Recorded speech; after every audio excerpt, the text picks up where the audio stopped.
नमस्कार प्यारे साथियों, आप लोग कैसे हैं। आई होप कि आप लोग अच्छे होंगे और आपकी पढ़ाई बेहतर चल रही होगी और आप लोग अपने जीवन को बेहतर बनाने के लिए अथक प्रयास कर रहे होंगे।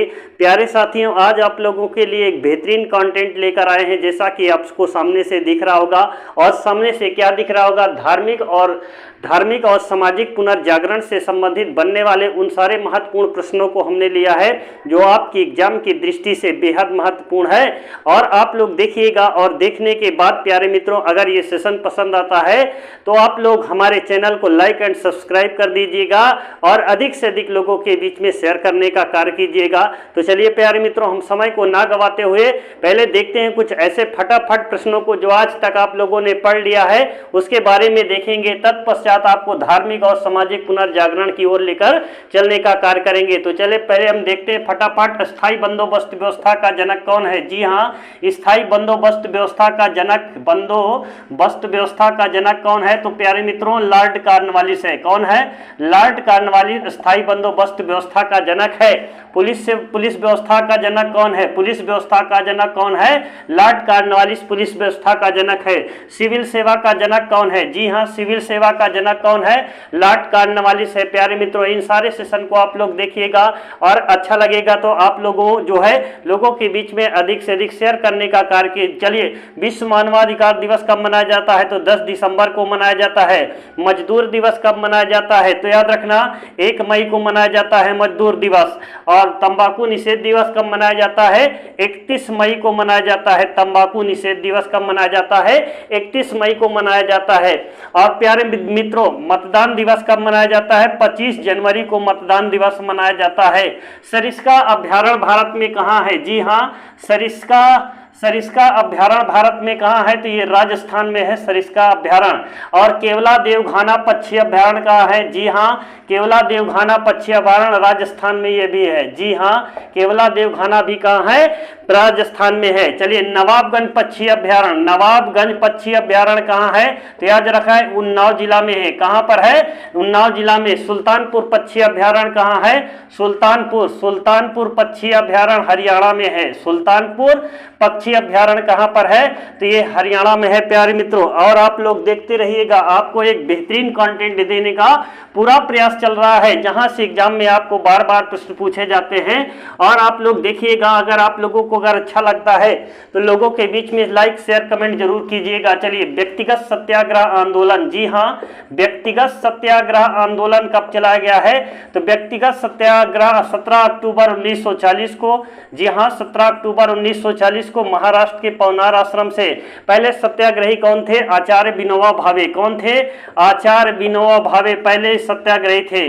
प्यारे मित्रों, इन सारे प्रश्नों को आप देखिएगा, अगर पसंद आएगा तो आप लोगों के बीच में शेयर करने का कार्य कीजिएगा। चलिए, दांडी मार्च यात्रा। जी हाँ, दांडी यात्रा कब निकाला गया है? तो याद रखना 1930 ईस्वी में। कब निकाला गया है? 1930 ईस्वी में दांडी यात्रा निकाला गया है। गांधी इरविन समझौता कब हुआ है? गांधी इरविन, जी हाँ, गांधी इरविन समझौता 5 मार्च 1931 को हुआ है। कब हुआ है? 5 मार्च 1931 को गांधी और इरविन के बीच समझौता हुआ है। पूना पैक्ट कब हुआ है? पूना पैक्ट की बात करें तो याद रखना पूना पैक्ट 1932 में गांधी जी और अंबेडकर के बीच में हुआ था। गांधी जी और अंबेडकर के बीच में किस लिए हुआ था? दलितों के आरक्षण को लेकर। जी हाँ, दलितों के आरक्षण को लेकर हुआ था। आरक्षण को लेकर हुआ था। कौन सा समझौता? पूना पैक्ट हुआ था 1932 में। गांधी जी और अंबेडकर के बीच समझौता हुआ था। दलितों के आरक्षण को लेकर यह समझौता हुआ था। चलिए, भारत छोड़ो आंदोलन। जी हाँ, भारत छोड़ो आंदोलन कब चलाया गया है? भारत छोड़ो आंदोलन 1942 ईस्वी में। कहां से? मुंबई के ग्वालियर टैंक मैदान से भारत छोड़ो आंदोलन को चलाया गया है। पूर्ण स्वराज का नारा कब दिया गया है? जी हाँ, पूर्ण स्वराज का नारा 1929 में। कहां से? लाहौर से। किसने दिया था? तो याद रखना पंडित जवाहरलाल नेहरू के द्वारा। पंडित जवाहरलाल नेहरू के द्वारा याद रखना पूर्ण स्वराज का नारा दिया गया था। आधी रात को तिरंगा झंडा फहरा था प्यारे मित्रों। चलिए, बंगाल विभाजन कब हुआ है? जी हाँ, बंगाल विभाजन कब हुआ है? तो याद रखना बंगाल विभाजन 1905 में किसने कराया है? लॉर्ड कर्जन ने। भारत में रेलवे विभाग किसके समय स्थापित हुआ है? रेलवे विभाग किसके समय स्थापित हुआ है? लॉर्ड कर्जन के समय। जी हाँ, लॉर्ड कर्जन के समय ही भारत के अंदर अंदर रेलवे विभाग स्थापित होता है। और रेल किसके समय चली है? जी हाँ, रेल किसके समय चली है? तो याद रखना रेल चली है लॉर्ड डलहौजी के समय। किसके? लॉर्ड डलहौजी के समय चली है। कब चली है? 1853 ईस्वी में मुंबई से लेकर ठाणे के बीच में भारत के अंदर पहली बार रेल चली है। लेकिन रेलवे विभाग आएगा तो लॉर्ड कर्जन लगाइएगा प्यारे मित्रों, चूंकि लॉर्ड कर्जन के समय ही भारत के अंदर रेलवे विभाग स्थापित होता है। लेकिन रेल कब चली थी? तो याद रखना रेल लॉर्ड डलहौजी के शासनकाल में चली थी। इन सारे पॉइंट को आप देखिएगा और देखने के बाद अगर पसंद आएगा तो अधिक से अधिक लोगों के बीच में आप लोग शेयर कीजिएगा।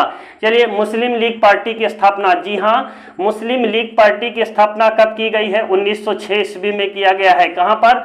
ढाका में किया गया है। सूरत अधिवेशन कब हुआ है? जी हाँ, सूरत अधिवेशन की बात करें तो सूरत अधिवेशन 1907 ईस्वी में किया गया है रास बिहारी बोस की अध्यक्षता में। इसमें कांग्रेस दो भागों में विभाजित हो गया था। एक का नाम क्या पड़ा था? एक का नाम गरम दल और दूसरे का नाम क्या पड़ा था? एक का नाम नरम दल पड़ा था प्यारे मित्रों। जी हाँ, और भारत में सबसे पहले सबसे कम उम्र में फांसी की सजा किसको दी गई थी? खुद्दीराम बोस को दिया गया था। किसको दिया गया था? खुद्दीराम बोस को। कब दिया गया था? 1914 ईस्वी में, सॉरी 1913। गरम दल नरम दल यानी कि 1908, ये कब? 1908 ईस्वी में। खुद्दीराम बोस को फांसी कब दिया गया है? 1908 ईस्वी में दिया गया है प्यारे मित्रों। ये 14 वर्ष की उम्र में फांसी की सजा पाने वाले पहले भारतीय थे। चलिए, मार्ले मिंटो सुधार अधिनियम। जी हाँ, मार्ले मिंटो सुधार अधिनियम। मार्ले मिंटो सुधार अधिनियम कब आया है? तो मार्ले मिंटो सुधार अधिनियम 1909 में। इस अधिनियम के द्वारा भारत के अंदर पहली बार मुस्लिमों के लिए पृथक निर्वाचन प्रणाली की व्यवस्था किया गया था। किसकी? पृथक निर्वाचन प्रणाली की व्यवस्था किया गया था प्यारे मित्रों। इस सेशन को देखिएगा और सेशन अगर आप लोगों को पसंद आता है तो लोगों के बीच में लाइक शेयर जरूर कीजिएगा। आप लोगों जितना ही लाइक शेयर करेंगे प्यारे मित्रों, उतना ही आप लोग जो है हमारे हौसले को बढ़ाएंगे और आप लोगों के लिए नित्य कुछ ऐसे कंटेंट लेकर आएंगे जो आपको बार बार परेशान करते हैं। उन सारे कंटेंट को जो है एक एक करके याद दिलाने का कार्य मेरा है। आप लोग बस सिर्फ वीडियो को देखते जाइए। और अब हम चलते हैं धार्मिक और सामाजिक पुनर्जागरण की ओर चलते हैं और देखते हैं धार्मिक, सामाजिक और पुनर्जागरण से बनने वाले उन सारे प्रश्नों को एक एक करके आप देखिएगा। और देखने के बाद मैं विश्वास दिलाता हूं धार्मिक और पुनर्जागरण से बनने वाले उन सारे प्रश्नों की खोपड़ी को आप एक एक करके आग लगा दोगे। तो चलिए देखते हैं कि सबसे पहले देखेंगे धर्म सभा की स्थापना। जी हाँ, धर्म सभा की स्थापना कब किया गया था? तो याद रखना धर्म सभा की स्थापना 1830 ईस्वी में किया गया था। जी हाँ, और इसके संस्थापक कौन है धर्म सभा के? तो याद रखना इसके संस्थापक की बात करें तो याद रखना इसके जो संस्थापक हैं राधा कांत देव हैं। राधा कांत देव जो है धर्म सभा की स्थापना किया था। और कहां पर किया था प्यारे मित्रों? ये बंगाल में किया था। जी हाँ, धर्म सभा की स्थापना कहां पर किया गया था?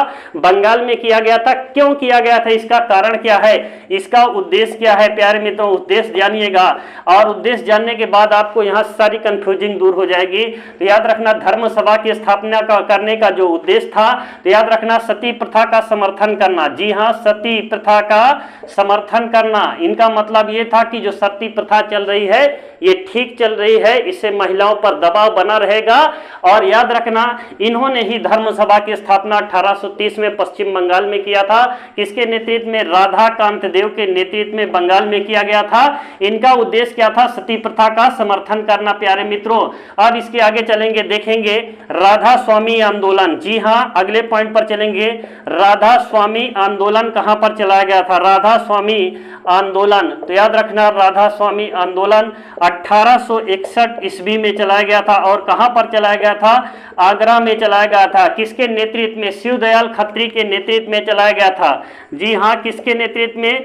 शिवदयाल खत्री के नेतृत्व में चलाया गया था राधा स्वामी आंदोलन प्यारे मित्रों। इन सारे सेशन को आप देखिएगा और देखने के बाद पसंद आएगा तो अधिक से अधिक लोगों के बीच में शेयर करने का कार्य कीजिएगा, क्योंकि ये बेहतरीन सेशन है जो आपकी एग्जाम की दृष्टि से बेहद महत्वपूर्ण है प्यारे मित्रों।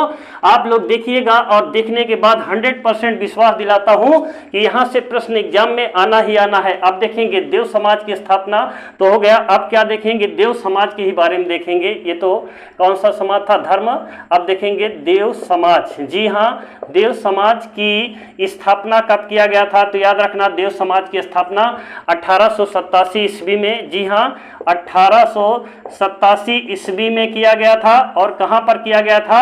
लाहौर ईस्वी में लाहौर में किया गया था देव समाज की स्थापना।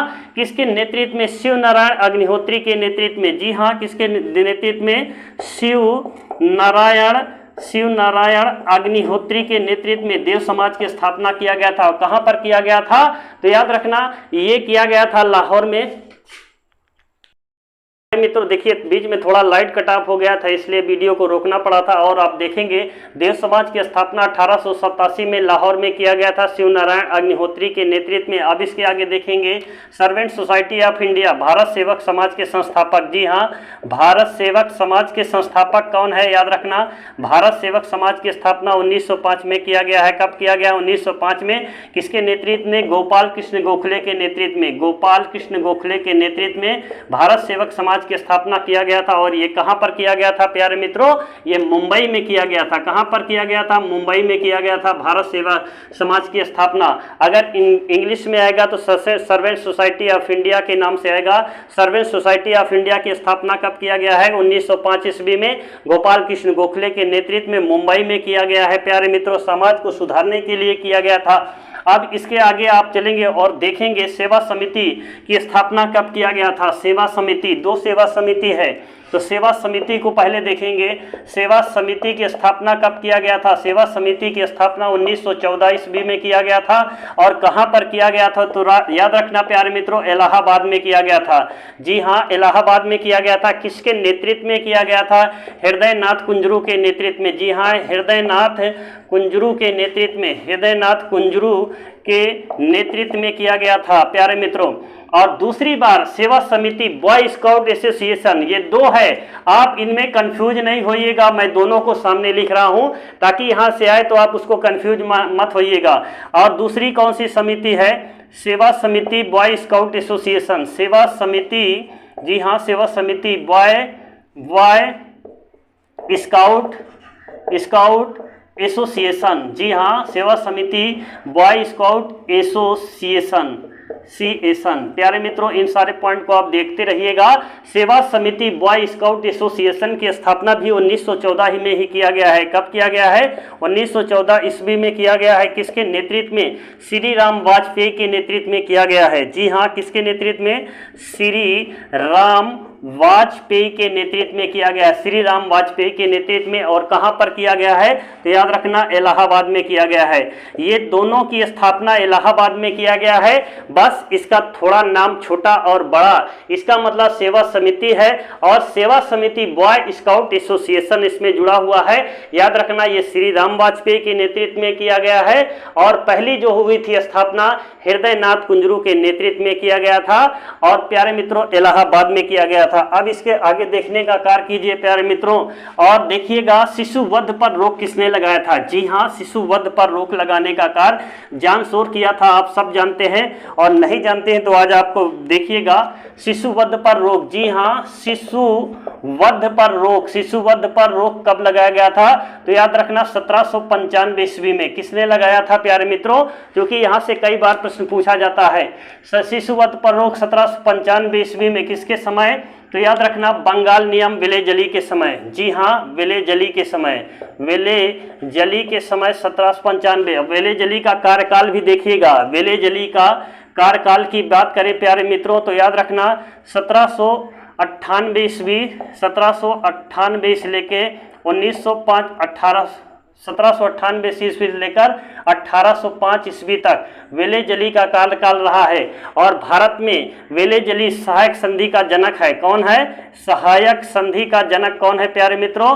तो याद रखना वेलेजली भारत के अंदर सहायक संधि का जनक है। और सहायक संधि को स्वीकार करने वाला हैदराबाद का निजाम है। जी हाँ, सहायक संधि को स्वीकार करने वाला पहला व्यक्ति कौन है?